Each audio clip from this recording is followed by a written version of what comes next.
Good morning. Sabah al Khair, Najwan.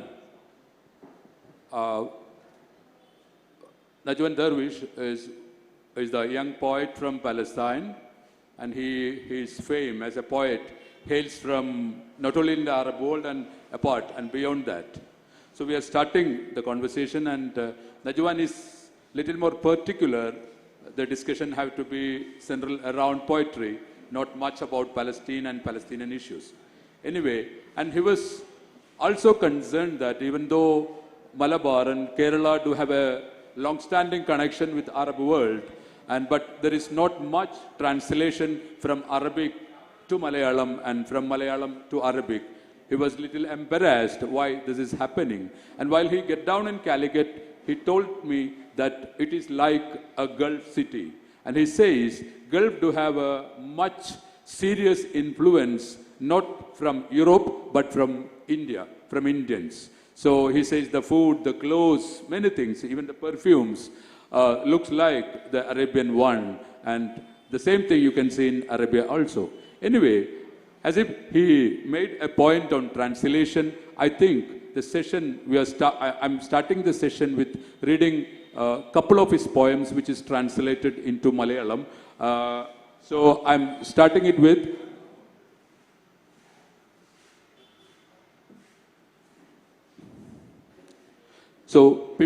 poet P.P. Ramachandran translated some of his poems, and I'm reading it one.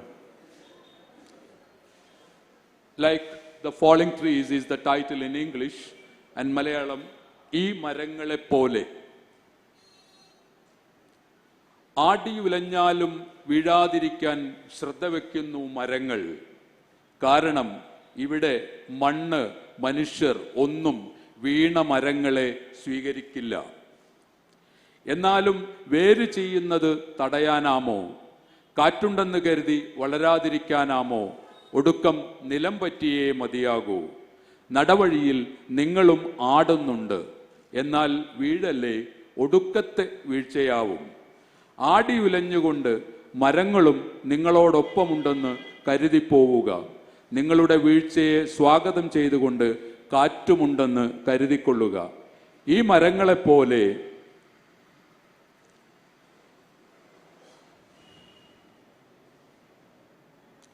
മരങ്ങളെപ്പോലെ മണ്ണില്ലാതെ വേരില്ലാതെ ജീവിച്ചവനെ. അതാണ് ഒരു കവിത.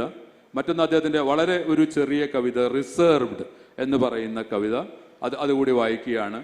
പ്രതീക്ഷയിലെ ഒഴിഞ്ഞു കിടന്ന ഇരിപ്പിടത്തിൽ ഒരിക്കൽ ഞാൻ ഇരിക്കാൻ പുറപ്പെട്ടു. പ്രതീക്ഷയിലെ ഒഴിഞ്ഞു കിടക്കുന്ന ഇരിപ്പിടത്തിൽ ഒരിക്കൽ ഞാൻ ഇരിക്കാൻ പുറപ്പെട്ടു. അപ്പോൾ അതിലേതോ കഴുതപ്പുലിയെപ്പോലെ ഒരു വാക്കിരിക്കുന്നു, റിസർവ്ഡ്. ഞാൻ ഇരുന്നില്ല, മറ്റാരും. പ്രതീക്ഷയിലെ ഇരിപ്പിടങ്ങളെല്ലാം റിസർവ്ഡ് ആണ് എല്ലായ്പ്പോഴും. പ്രതീക്ഷയിലെ ഒഴിഞ്ഞുകിടന്ന ഇരിപ്പിടത്തിൽ ഒരിക്കൽ ഞാൻ ഇരിക്കാൻ പുറപ്പെട്ടു. അപ്പോൾ അതിലേതോ കഴുതപ്പുലിയെപ്പോലെ ഒരു വാക്കിരിക്കുന്നു, റിസർവ്ഡ്. ഞാൻ ഇരുന്നില്ല, മറ്റാരും. പ്രതീക്ഷയിലെ ഇരിപ്പിടങ്ങളെല്ലാം റിസർവ്ഡ് ആണ് എല്ലായ്പ്പോഴും. Mr. Najwan, so we have to start with the criticism while we are talking in the last evening that you said there are not much translation from Arabic to Malayalam and Malayalam to Arabic. Can we start with that?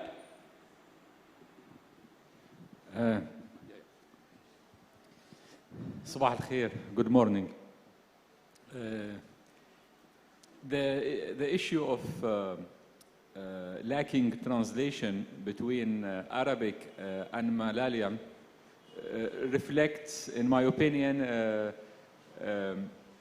a bigger problem, a kind of contemporary political problem between the Arabs and the Indians. It's a relation of several thousands of years, and in the modern times, we failed as Arabs to build a better cultural relation with India. In my place, I have self-criticism, much more to say about the situation in India. For example, I've been once in my life to the Gulf, to the Arabian Gulf, and I noticed that the culture there is 80% Indian and 20% African. There is a lot of domination in everyday culture, in food, in perfumes, in clothing. A lot of things are from India. But I was shocked of the lack of knowledge of Indian literatures. And I would say literatures because it's not even one literature. There is many literatures in India. And of course, this has to do with colonialism and the colonialized mentality. In some part of the world, they think that great poetry is in the West or in Europe. They don't think that our countries are producing or can produce great poetry. And my biggest shock was when I started reading Indian poetry in different languages, and one of them, the Malayalam and the poets of Kerala. Very few translations were happening in Arabic, and I found in these poems what I wish to read and what I wish to write. I found it in the poetry of one of the states of India, which is Kerala, for example. And it's a big loss that we don't know each other culturally, that we only would know the West, or we would know each other through the West. I think it's a big handicap thing, and we need to transcend that, and we need to know each other well. And I can assure for you that from my knowledge of poetry in the world, I would say Arabic poetry is among the best literatures in the world.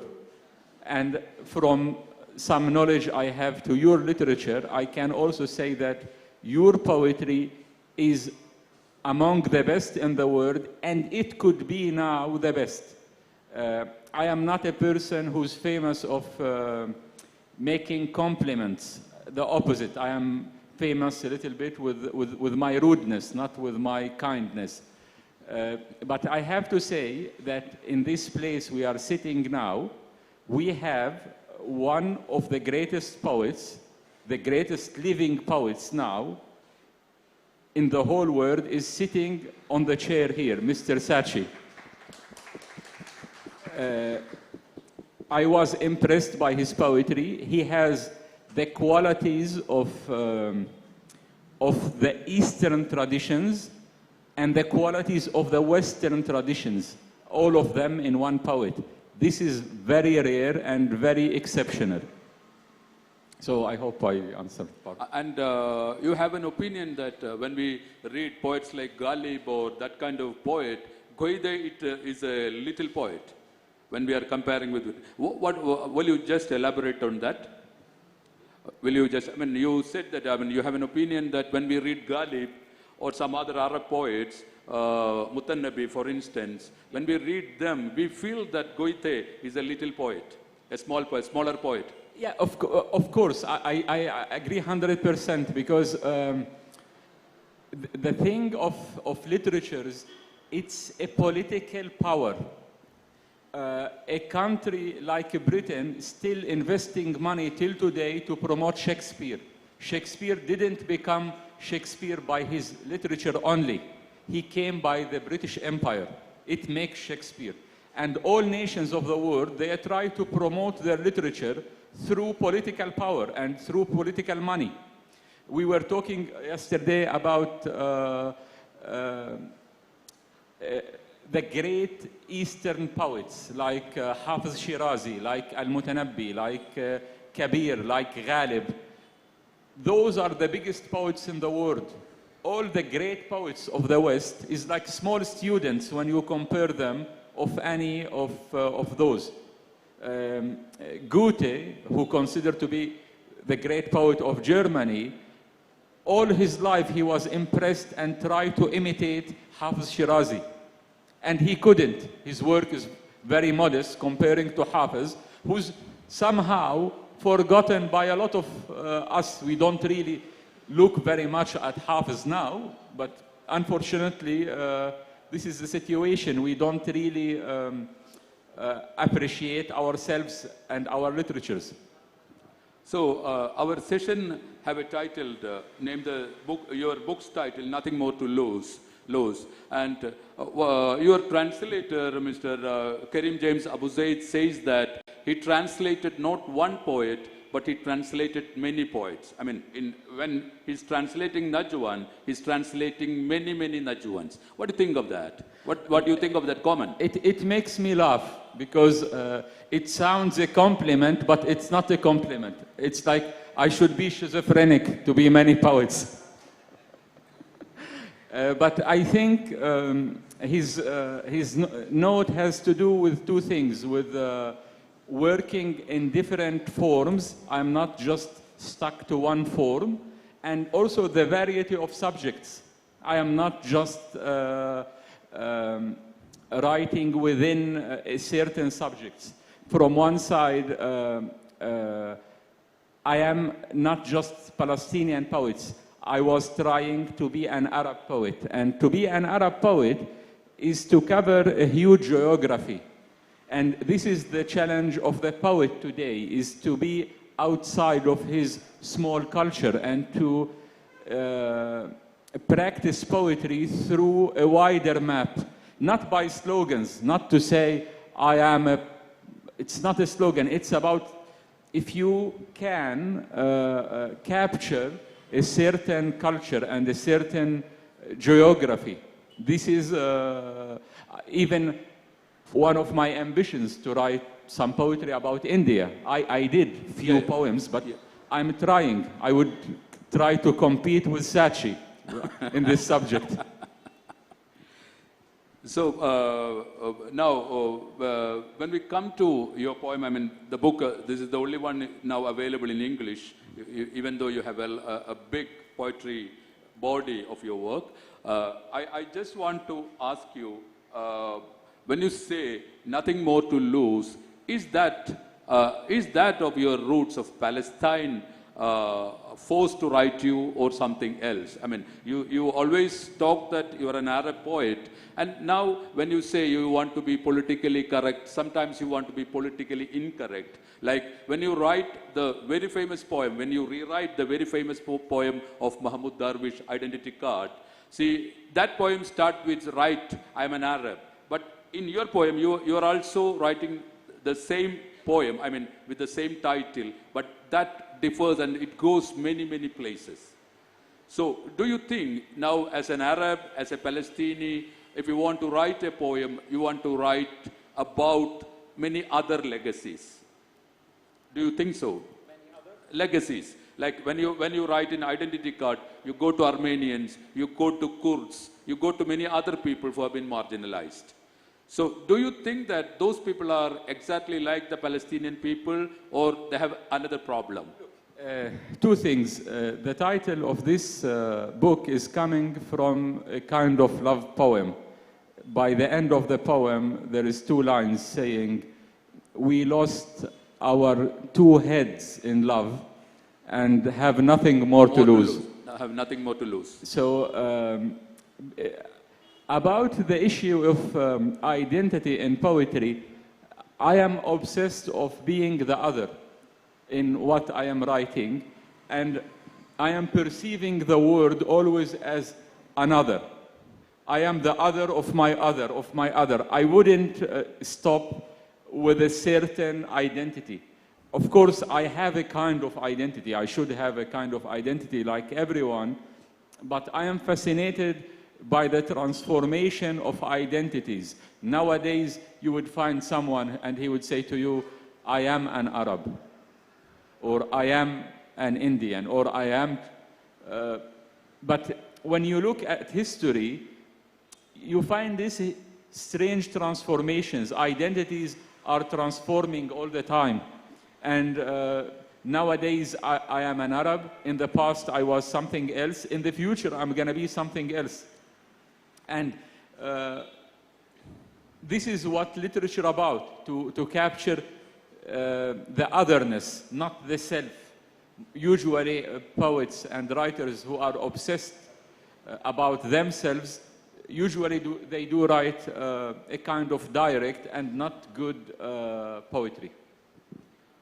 And you still live in so-called Palestine. There is a Palestine is existing now?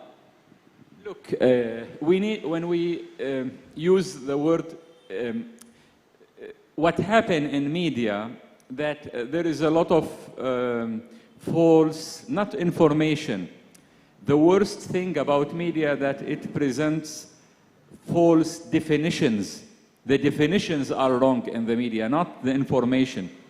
The information as well, but the problem starts with definitions.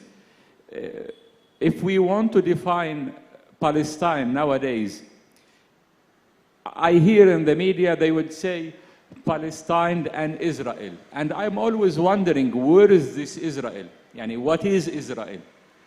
Israel is the colonial name of Palestine. It's only one country. It has a historical name, Palestine, from 2,000 years. This land is known as Palestine.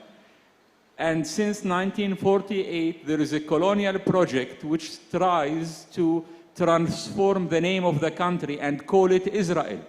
For me, Israel is a kind of company, colonial project company, and the directors of these company are gangsters, but not respectable mafia like the Don Corleone. No, the cheap, nasty kind of mafia. Mafia without ethics. Cheap mafia. Look at Netanyahu. Does he work as a mafia? He's a just small criminal. So this is the kind of thing. And for the Zionists, in their head, they have this colonial model that you would take a land, kill the population, and change the name of the land. Like what happened in the United States with the natives of America. Nowadays, they put them in the museums, and they manage to destroy their culture. This is what Israel was trying to do, but they are not so much lucky. I don't think it worked with them, and I don't think it's gonna work. Even the situation now is so bad on the ground, but when you look at history, my part of world, this part of world which I belong to, it known many invaders among history, and most of them they would leave by the end. And this is how I look at the Zionist project, or the so-called Israel, which managed to get a membership in the United Nations, but there is a lot of thieves and the criminals even in the United Nations, especially in the United Nations. And when come to the poetry, say for example, Nothing More to Lose, or some other poet, you know, when you write, you are using black humor, you are using political thing, you are using many things in your poem. But I feel, while I read the whole volume, I feel that it is a kind of a diary of a refugee. Do you have that kind of a feeling? A refugee? A refugee. A diary of a refugee. A diary of a refugee? Yes. I do have that kind of a feeling while I'm reading, even though you are moving to some other topics, moving to some other ideas, moving to some other landscapes, but I feel there is a refugee. Yeah, it is. Actually, I should be a kind of professional refugee. Okay. I was born to a family that everyone in the family is a refugee. My grandfathers, my neighbors, everyone around me is a refugee from somewhere, because we are the product of the Nakba, the Palestinian catastrophe of 1948, when the Great Nakba. Yes, when a whole nation was kicked from their lands, and they were giving their lands and their houses to another people who want to establish a national homeland in Palestine, where they were calling it a land without people for a people without land, if you remember this stupid Zionist project. I agree with you and I like this position. I am not trying to become a citizen. I am a citizen and I am not. The only thing which a place I belong to is my library. I need a house to restore my books. So otherwise, I don't mind to be a refugee forever. And that kind of a feeling comes in the poem Hotel Room. That poem Hotel Room. You say the same thing. You want a place to stay. You want to keep your things. That's all for this world. And in the poem Paradise, you say that when you reach paradise, you only think about earth. Yes, yes. This is a kind of, I am mocking the ones who are dreaming of paradises somewhere else or in heaven or whatever.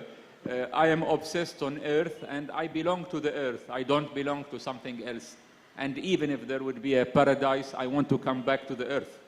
Also, I just want to ask you, because you are from Jerusalem, you are from Haifa, where people believe that Christ have been moving in the olden time. And do you have an influence of the Christ or the Islamic kind of thing? What kind of influences actually you have? Look, I belong to culturally, I belong to the two traditions. I am very much in the Islamic culture. I am not that great believer, but I know very well the Islamic culture, and it's part of my heritage. And in the same time, when you're born in Jerusalem, you would be born in the heart of Christianity. The real Christianity, not the Western Christianity, not the Christianity of Rome and the Pope. And my perception of Jesus, I don't see him like these missionaries see him. Not like Mama Teresa, who I believe she was a colonizer much more than a saint. Jesus for us is a revolutionary and is a Palestinian. He was born in Palestine, or we think that he was born in Palestine, and all his struggle was a struggle against injustice. Mm-hmm. So I see him as a freedom fighter, Palestinian freedom fighter. Okay. So, in that poem, Jerusalem, it ends like this. How do you see the losses to your people? I mean, that poem ends with these lines: our hands rise empty, we are your sacrifice. That poem Jerusalem ends with that line. Our hands rise empty, we are your sacrifice. What do you think of that concept? I mean, is your poetics is working on the concept of sacrifice? Is your poetics, that idea of poetry and poetics, the aesthetics of your poetry, working on the idea of sacrifice? Not really. I am not a big fan of sacrifice. I am not fan of that. I'm against sacrificing. I think people has the right to live on this earth without without someone make them a subject of sacrificing. But this is the situation of Palestine nowadays and of Jerusalem symbolically, because what we live in the Arab region, we still facing colonialism. We are not yet out of colonialism. In the era of independence in the 50s and in the 60s, me and a whole new generation are perceiving as a false independence. So we still facing colonial violence. And I am not just talking about the Israelis. I'm also, we have American colonial violence in the region. We have British colonial violence in the region. And Palestine is a place where people standing against this with their bare hands and with their bodies. They are fighting for bigger cause, for a collective cause of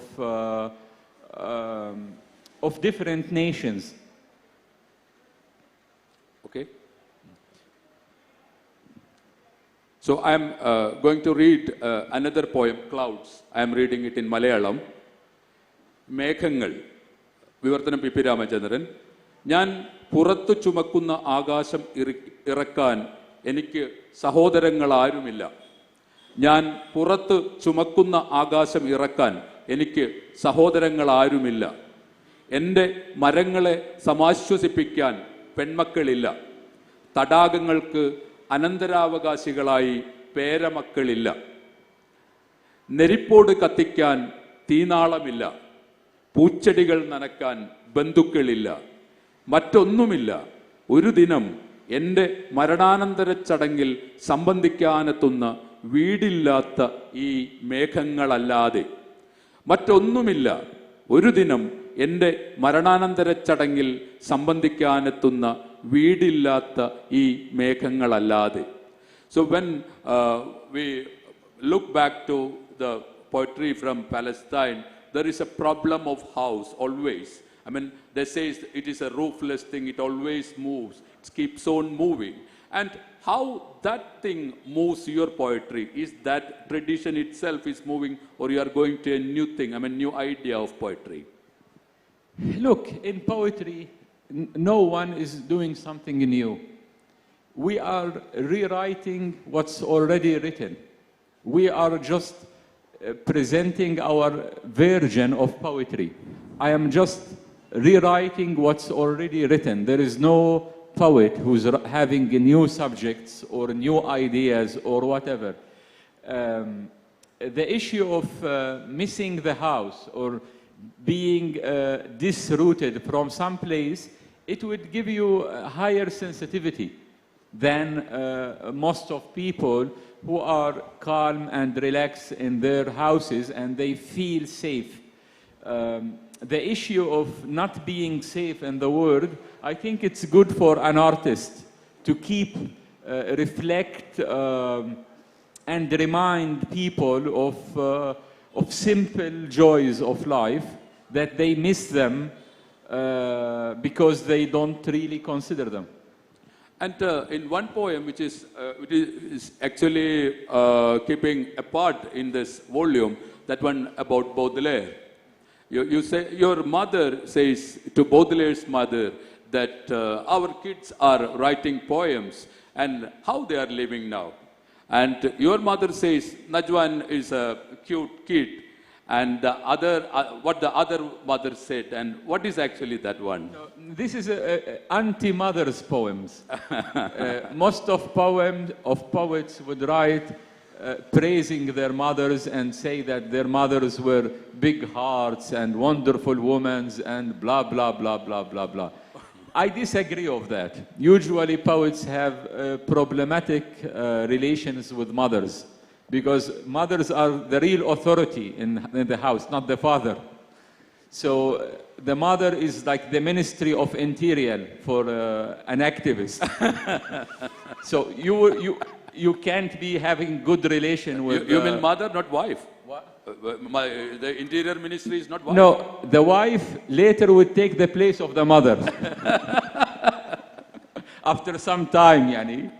You would find like that your wife or your woman, with time, she would take the shape of your mother. She even start looking like your mother.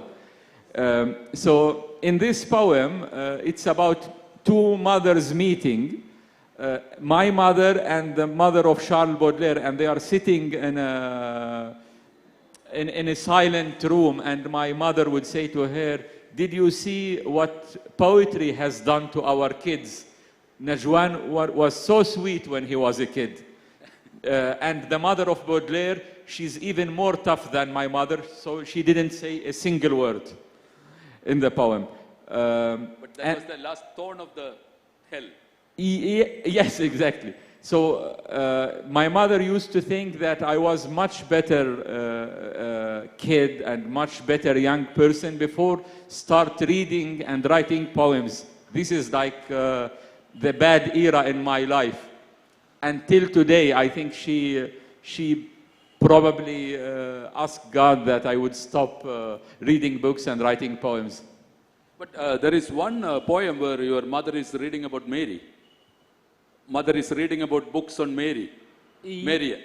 Yes, it's another poem about the mother of Jesus. According to my theory, that the mother of the hero, she would be happy when the hero crucified. She would feel something good that her son is a hero and he's in the cross now.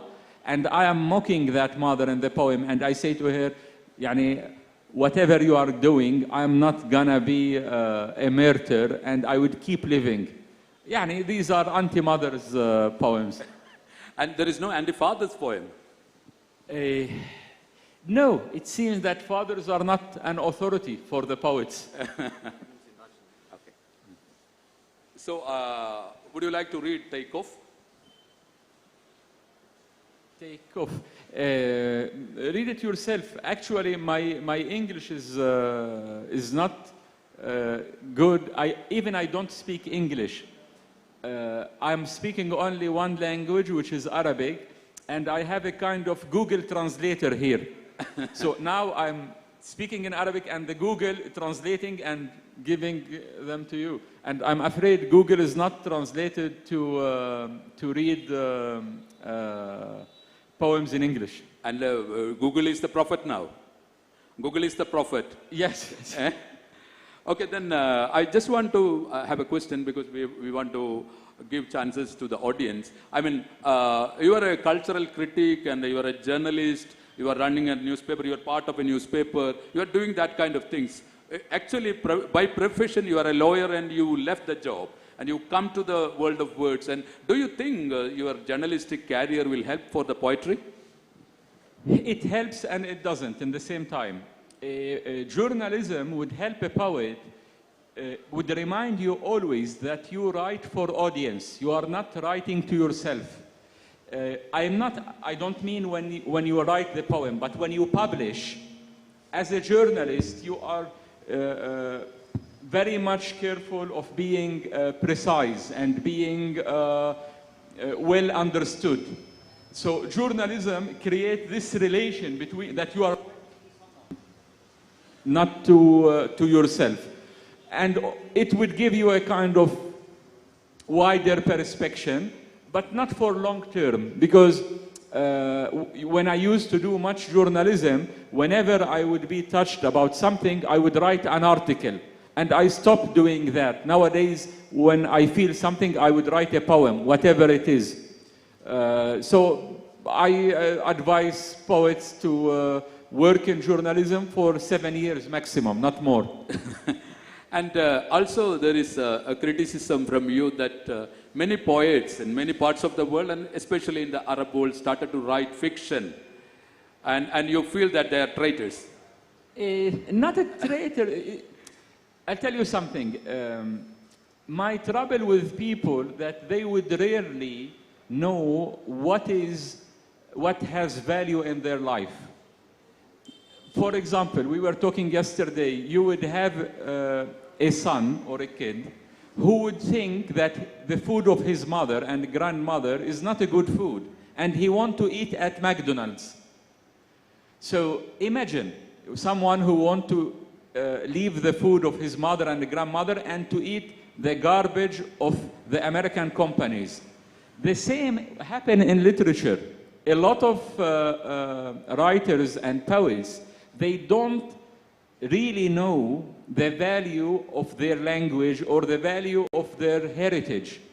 In my culture, the best product we produce in the 3,000 years was poetry.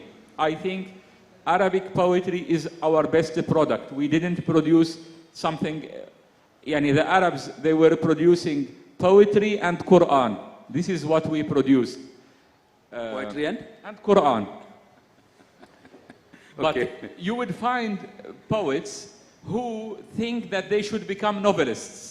And nowadays we have obsession. All the poets want to become novelists because they think it's more prestigious. And also there is some awards for novels, and they want to become stars through novels. In my opinion, what gonna remain only the poetry. And the novel now in the Arab world is a kind of moda. A kind of? Muda. And I was surprised to find that there is such moda also in India, that here poets want to become novelists and betray poetry. He says a poet who is trying to write a novel is betraying poetry. So I will read, the time is coming to close. I will be reading another Malayalam translation by Dr. E.K. Shanda, the one you sent. It is on this one, the poem In Paradise, Parudisayil. ഒരിക്കൽ ഞങ്ങൾ ഉണർന്നത് സ്വർഗത്തിലാണ്. കയ്യിൽ ചൂലുകളും തുടുപ്പുകളുമേന്തി മാലാഖമാർ ഞങ്ങളെ അത്ഭുതപ്പെടുത്തി. അവർ മൊഴിഞ്ഞു, നിങ്ങൾക്ക് മധുവിൻ്റെയും മണ്ണിൻ്റെയും ഗന്ധം, നിങ്ങളുടെ മടിശീലകൾ നിറച്ചോ കവിതകളും നാസ്തികതയും. ഞങ്ങൾ പറഞ്ഞു, ദൈവത്തിൻ്റെ ദാസികളെ, ഞങ്ങളോട് പൊറുത്താലും സ്വപ്നങ്ങളാണ് വഴിതെറ്റിച്ച് ഞങ്ങളെ ഇവിടെ എത്തിച്ചത്. ഞങ്ങൾ കാക്ഷിച്ചതോ ഹൈഫയിലെ ഒരേ ഒരു പ്രഭാതം മാത്രം. അർമേനിയക്കാരെ ആരോർക്കാൻ, ഹിറ്റ്ലറുടെ പ്രശസ്തമായ വചനം. തുർക്കികൾ അർമേനിയക്കാരെ കൂട്ടക്കൊല ചെയ്തത്, പിന്നീട് ജ്യൂസിനെ കൊല്ലുന്ന സമയത്ത് അതാരും ഓർക്കില്ല എന്നതിനെ ന്യായീകരിക്കാൻ വേണ്ടി ഹിറ്റ്ലർ പറഞ്ഞിട്ടുള്ള വലിയ പ്രശസ്തമായ വാചകമാണ് അർമേനിയക്കാരെ ആരോർക്കാൻ. അവരെ ഓർക്കാൻ ഞാനുണ്ട്. അവരോടൊപ്പം ഓരോ രാത്രിയിലും ദുസ്വപ്ന വണ്ടിയിൽ ഞാൻ യാത്ര ചെയ്യുന്നു. ഇന്ന് രാവിലെ കൂടി ഞാനും അവരും ഒന്നിച്ചാണ് കാപ്പി കഴിച്ചത്. ഇന്ന് രാവിലെ കൂടി ഞാനും അവരും ഒന്നിച്ചാണ് കാപ്പി കഴിച്ചത്. So now I think we have only 7 more minutes, and this is for the audience to ask questions. And thank you, Najwan. Thank you.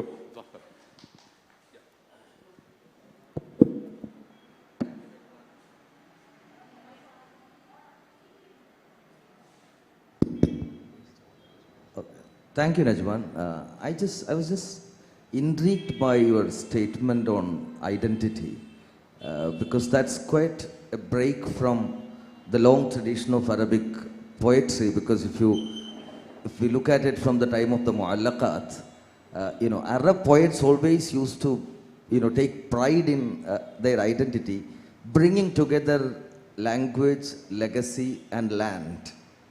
كان البحر في أحشائي الدر كامن فهل سأل الغباس عن صدفاتي. Or if we look at Palestinian poetry itself, Mahmoud Darwish, whose surname you carry, once wrote سجل أنا عربي ورقم بطاقتي 50,000.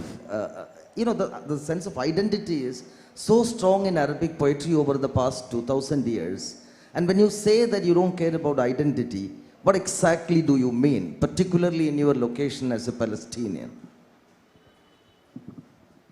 Look, I would be honest with you. Identity is a tricky word, and we mean a lot of things by identity. I love few things in the idea of identity, and I hate the rest, because when someone thinks that his identity is better than the identity of the other, it is like someone thinks that his shit is better than the shit of the others. We all have the same shit as humans, and there is no shit better than any shit. Sorry for using the word, but this is how I see nationalism. When someone praising nationalism and he thinks that he belongs to a better nation. No, there isn't better nation. All the nations are equal. All people are equal. The only place we can compete in is making beauty. The beauty is the only place we can compete. Who can make better beauty? this is legal competition, but the rest is so dangerous. From this thing, I am anti-identity with this notion. But we should, in the same time, protect what's beautiful in our identities and what is our inner self. For this reason, I love Arabic poetry and I love Indian poetry, because also part of our literary heritage is Indian. We have a lot of books which we consider nowadays classical Arabic books. They were Indian books and Indian influences. Kalila Vadimna, for instance. What? Kalila Vadimna. For example, one of them, but not the only one. Even when you read the 100 Nights, the 1,000 Nights, it's also Indian influences. And a lot of things, even the customs. When you go to a country like Oman, you would find out that they are wearing what you are wearing now as a custom. And this part of identity, this common heritage, this is something beautiful. And through this, we can face the racist and the narrow discourses about identity, which are very popular nowadays. So, you said, about mother. Palestine is your motherland or fatherland? Motherland, of course. Motherland. Yes. Then you are denying that. Is that because you feel you are a refugee there? Why do you deny mother the status? Says that Palestine is motherland, but you are writing anti-mother poems, and so you feel that you are a refugee there. Actually, to be honest with you, I love more my grandmother than my mother. So, as a Palestinian, and your impression on Indian literature, it seems that you are very much fond of Indian literature. So the Indian literature is mainly, the mainstream Indian literature is Brahminical. See, the Zionism, I know as a Palestinian, you are fully aware of Zionism, a threat to humanity. And like that, India is facing a threat. The basic reason of all the problems and miseries of India is Brahminism. And the mainstream literature of India is Brahminical. It's bullshit. And all the mainstream writers you may be in touch with or you are admiring are all producing this Brahminical literature.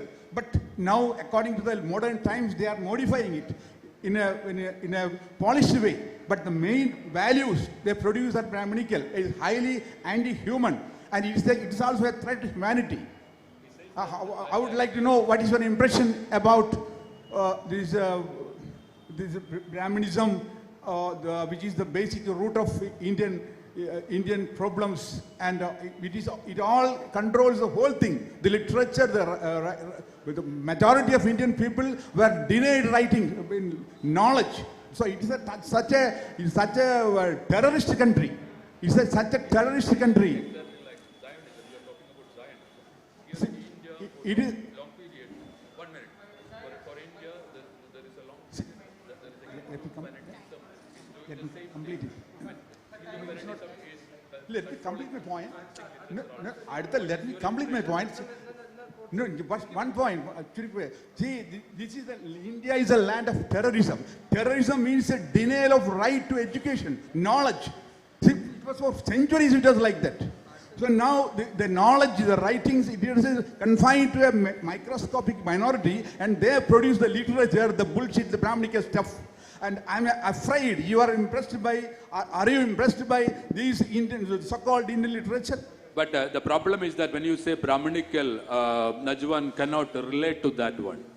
So you express that in the point. He says that it's a kind of, he used the word Brahminical, which means a kind of Hindu past fanatical thing.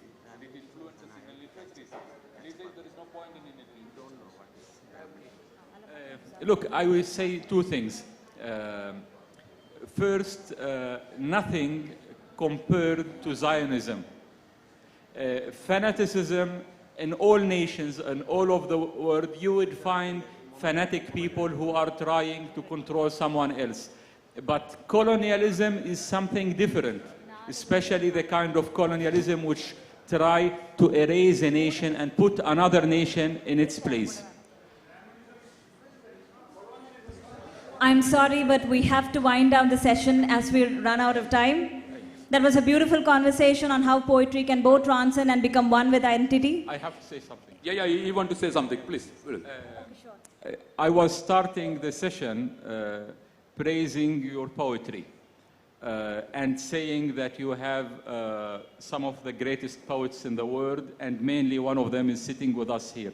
I would ending it by an observation. I was happy, very happy here to find that the Prime Minister of India now has zero popularity in this part of the country.